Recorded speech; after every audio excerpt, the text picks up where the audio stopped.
Good morning. You listen to FloorDaily.net, and I'm Kemp Harr. This morning, my guest is Ty Pennington, a TV personality focused in the home renovation area. Ty, how you doing? I'm good. How are you, sir? I'm good. So you're a guest that needs very little introductions. You're well known on HGTV and many of these other home improvement networks. You've been doing this for about 20 years, right? Yeah, Trading Spaces was the first show I was on, and that was like 2001. So yeah, I've been doing it over 20 years. So Extreme Makeover, Home Edition, Tiebreaker, and you've been doing Rock the Block now for about 5 years, right? Yeah, and another show called Battle on the Beach, where I'm more of a mentor helping other renovators sort of accomplish these crazy feats that we try and do in like 6 weeks. But it's fun. I mean, I love the process. I love renovating. It's one of my favorite things to do creatively. It's something a lot of people have picked up. It's kind of fun to see how far it's come as a creative sort of force. Thanks to the help of a lot of TV, a lot of people are trying a lot of DIY themselves and making it very successful. And that's what's so great about being able to sort of give advice in that area, because much more people are taking on renovation projects than they used to, that's for sure. And the neat part of what you do is you give the consumer a view of what some of the options are. So I know why it's so popular. And if we run through some of the big celebrities in your space, Chip and Joanna Gaines, and back when it was Bob Vila, and then there's the Love It and List It show. So, you've got several very strong competitors out there, and you've done really well yourself. Let me ask you, I've looked at your Wikipedia page, and it looks like you had a knack for woodworking when you were younger. My question is, how did that turn into becoming an HGTV celebrity? My friends asked me when I ended up on Trading Spaces, they're like, how did you get a job being you? I was like, yeah. I guess I'm qualified. I've always been sort of creative. My mom would probably say I started destroying furniture before I started building it, but I've always been a person who loves working with their hands, whether it's in woodworking or painting or any of the above. I just had a knack for it. It's just something that sort of came to me. I think I really like, whether it's building or sculpting, and it's just making things, I'm a maker. But yeah, in the early years, that's what you did. You had a job doing construction and painting and landscaping. I did all of that. But I also started making high-end furniture with another guy who went to Cooper Union. And I also went on an audition and ended up landing a job on the show called Trading Spaces, where I literally would build like 5 pieces of furniture with a budget of about $60. And so I learned quickly how to be resourceful and use materials in a creative way. I think the specialty of what you do is to marry up what the consumer you're working with, what their desires are. You always give them something that's a wow. It's exactly what they were looking for. That's one of my questions is how do you determine, if you think about it, it could be a Western look that they are desiring, or it could be a shaker look. How do you marry up what the homeowner's looking for with what you offer? You sort of like walk into a space. Well, let's face it, like even if you walk into somebody's closet, you can get an idea of like what style they are, what colors they like, how they represent themselves. And that's one of my favorite tricks is a lot of people don't think they know style or color, but if you go into their closet, you can kind of get an idea. Like if somebody wears just khakis and white shirts, they're probably pretty clean, probably pretty minimalistic. If you see somebody who's got a lot of just bold, crazy patterns on, shirts or tops, then you're like, okay, these people could take a few more risks. For me, you sort of see a look. I look at a space and I look for architectural molding. I look for how old is the trim? Are we talking mahogany, or is it a new build? Are we looking at white base or black base? What's the history of the building? Has it got a soul, or is it a brand new build?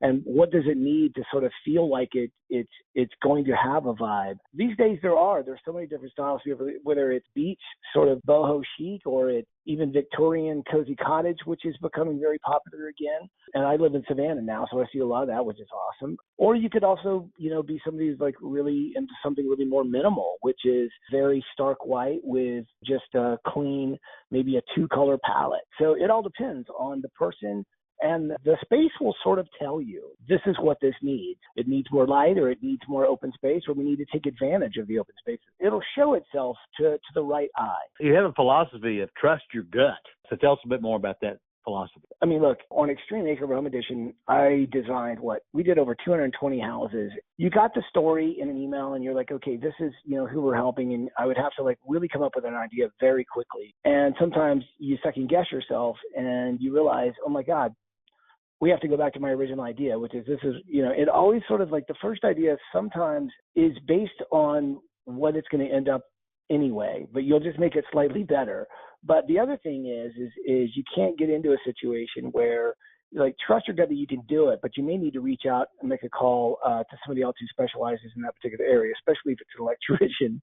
But I think trust your gut is knowing that you have enough experience and you know enough products that can make a space so much better than it is. The only challenge anybody has is inexperience. But the more projects you take on, you battle that inexperience. The next thing you know, let's just say you're seasoned. I would say I'm very seasoned. And so I now trust my gut because I know what can be done in the time you have and the budget you have, and also like how to elevate a space. And sometimes all you need is to bring in a few things that really make surfaces just pop. Let's face it, because of TV, because of our phones, people are aware of much more fun, colorful, and more choices. And just knowing that you have those options makes your job so much easier. Well, you're talking on a podcast on Floor Daily and with the editor and publisher of Floor Focus magazine. We better talk about flooring. How important is the floor covering decision in the overall design of someone's home? Oh my God. A lot of people don't realize, but flooring not only sets the tone of your home, and what I mean is it's the one plane of space that literally is the square footage, right? It is the one thing that everything rests on, but it's also what is the grounding tone.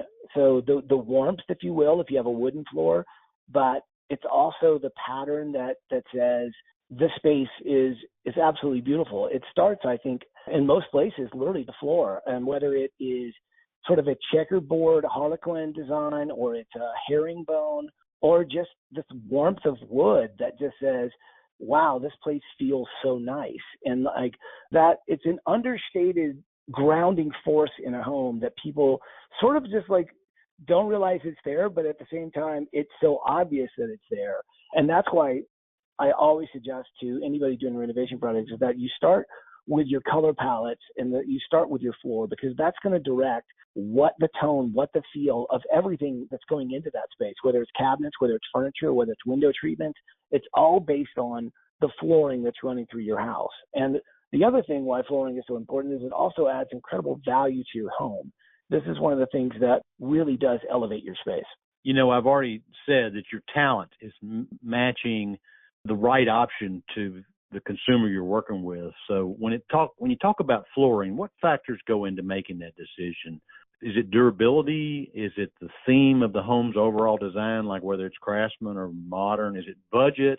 Is it lifestyle? Is it cozy versus bulletproof? Talk about some of the options that are out there that help you pick the right floor for one of your consumers. Honestly, I mean, that's one of the great things about Karndean. They kind of check all the boxes. I mean, yes, you want durability, but you also want that design to sort of work overall, whether it's craftsman or modern, and it's also going to meet whatever budget you have, but it also works with so many different lifestyles. I mean, let's face it, designing a space is like a puzzle, right? And the flooring it's the big piece. So it sort of has to fit all those categories. The beauty of what Karndean offers is it has so many options. They have hundreds of wood and stone designs, as well as like spectrums of color tones. And they also have different insulation formats, right? You can do glue down, you can do rigid core, you can do loose flake. So it's about the fact that the size of the Karndean product assortment means that there's always something that fits with that vision you're trying to encapsulate in your home. That's just it. Flooring, it has to be durable. It has to sort of meet the designs that you want to create the aesthetic you're trying to get to, but it also has to fit your budget and your lifestyle.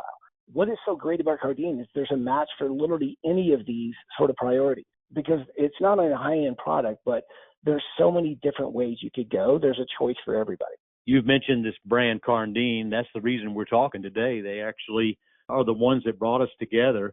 Talk about this relationship you have with Karndean Design Flooring.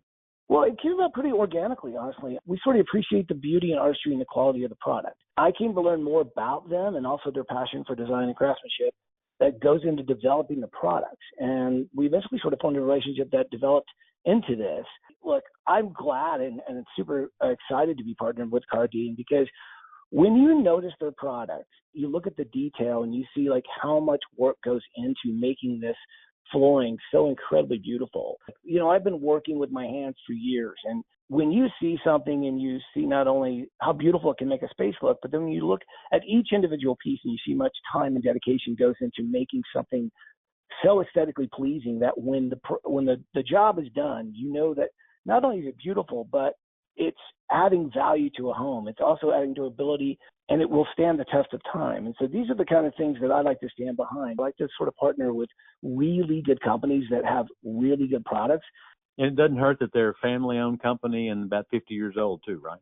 Well, that's what's great. I mean, honestly, they're a family-owned company. They've been around 50 years. I mean, look, big block companies are great, but sometimes I think a really smaller, like family-built family that's been around 50 years really hones in on specializing what they do. And I think with Karndean, that's exactly what their focus is making great products, specializing in really high quality. And then when you see it on the floor, you realize exactly why you went with them. That's why I love partnering with them. They're great people. Okay, Tyler, last question. What show are we going to see you on next? Well, the next show you're going to see me on is Battle on the Beach. I just finished filming in North Carolina. It's a lot of fun. It's me and these two other girls who are mentors, and we team up with these teams to try and redo a beach home in 7 weeks. And it is a challenge. It's a competition, but it's amazing what has to be done in 6 weeks. And we basically turn a shack into Shangri-La. So it's pretty amazing. Battle on the Beach is on HGTV. I believe it premieres June 3rd. Okay, Ty, it's great to talk to you again. Been talking to Ty Pennington, a TV personality focused in home improvement, and you've been listening to Kemp Harr and FloorDaily.net.